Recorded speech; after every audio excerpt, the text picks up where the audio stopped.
Hello there, I'm Gayatri Majumdar.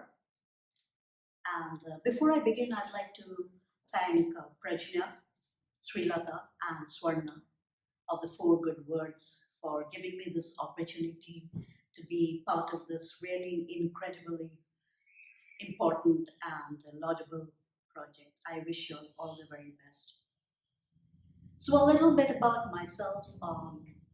I've been editing and publishing the Brown Critique uh, for over 2 decades, and we've published hundreds of poets and writers from all across India and elsewhere. Of late, I've also started curating and hosting a couple of significant poetry festivals. One is based out of Pondicherry and Oroville, which is an annual poetry festival, and the other one is in the Himalayas in Nainital district called Wings of Spirit. And I'd like to tell you about a couple of my books which are still available. A Song for Bela, a novel, and I Know You Are Here is my second volume of poems published by Red River. Please feel free to check them out. So, what I'm going to do is start with an old poem. I'll read 3 poems altogether, which I wrote way back in 2011 during the Arab Spring days. And it was first published in a Hudson Review, and it's now available in I Know You Are Here. It's called Tribute to Revolutionaries, and it fits in well with the theme, I believe. I envy your courage, sisters, you who have no voice, chew bullets during your lunch break, spit out pins of the grenades of your patience, and I, mull, shake my head and nurse my broken ears, and am still unable to identify the enemy. My words are deceptive. They tighten the noose around my silence, and I spill the beans into this apple pie and ice cream void. Sisters, I salute you, and no matter how long it takes, I will wait until I look back at every wrong with anger. Sisters, let my admiration for you protect you and your children from harm. Let the blood of your angels color the square in another red.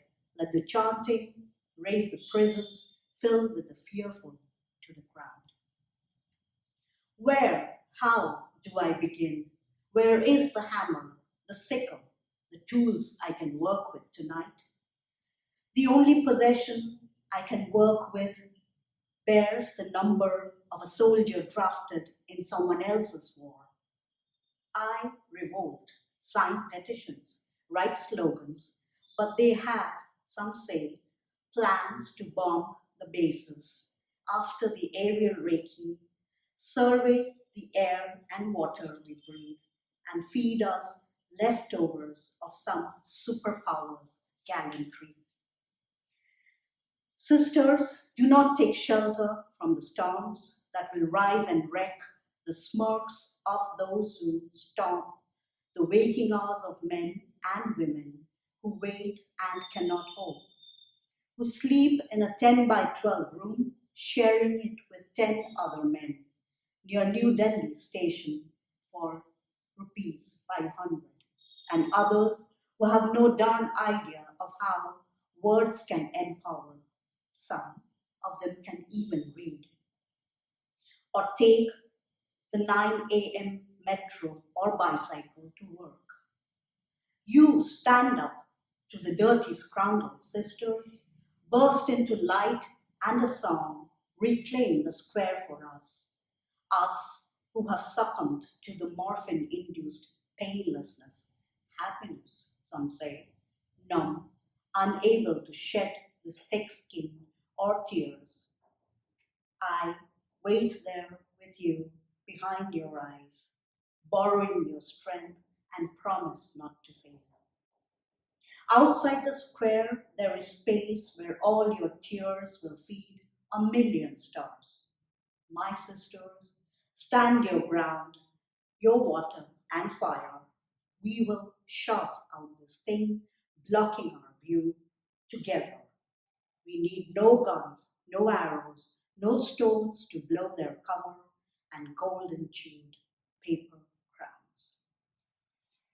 Right, so I'll move on to my next poem, which was written after my trip to Kochi last year, Kerala actually, and it's from the Kochi series, and this is number 3. From Lost Hostel to Loafer's Cafe, it's a short walking distance. I run past Vasco da Gama's hollow grave, mourners' wailing walls where the faithful also pray, not to disturb their troubled souls, unrest even after death. We were searching for ancient spices, taking a 4 rupee ride to Ernakulam, past Willingdon Island and massive European ships, still unloading cargo. Egrets wait, dotting another afternoon sea shift. At Dhobi Ghat, past the Dutch cemetery, the heavy toil is relentless, continuing from past centuries. Aging men and women, beating, uncrumpling, even while smiling. We, ready with cameras, taking photographs of various stages of human frailties. We, the neo-colonists. Right, and my last poem is a more recent one written during the lockdown days. And it's from my new uh, manuscript of poems, which I'm hoping will be out soon. It's called Hole in the Wall. 1. There's a hole in the wall of my city. It brims with charity and yesterday's clothes. You can try them on beside the Sacred Heart of the Red Church at the deadest of night. Your nakedness bathed in moonlight. In exchange of these dreams, be real with a song lining your lips in the purity of this hour where everything must be discarded. Camise, pride, beliefs, and other garments of excess. Unbuttoning narratives of streets lined with homes, sans walls, opening to split skies and broken breeze. 2. There's a hole in the wall of my apartment. It opens to halves of moons, trees, gullies, peddler's hollow. It makes up the noise in my head with arguments and love-makings of those refusing to budge or die. No addresses listed, only dogs guard them with their lives. Endless vistas envelop their sleep, take the sky, the sea, the rain, whistles of trains, open drains, the lullabying heart gentle below smoke from stoves, and cigarette rancid. 3. And now, there's a hole where my sky had begun to settle. Rivers, sidewalks, and suns swirl upward toward eternity. The whirling over in the heartbeat of a song, all things fall like poses.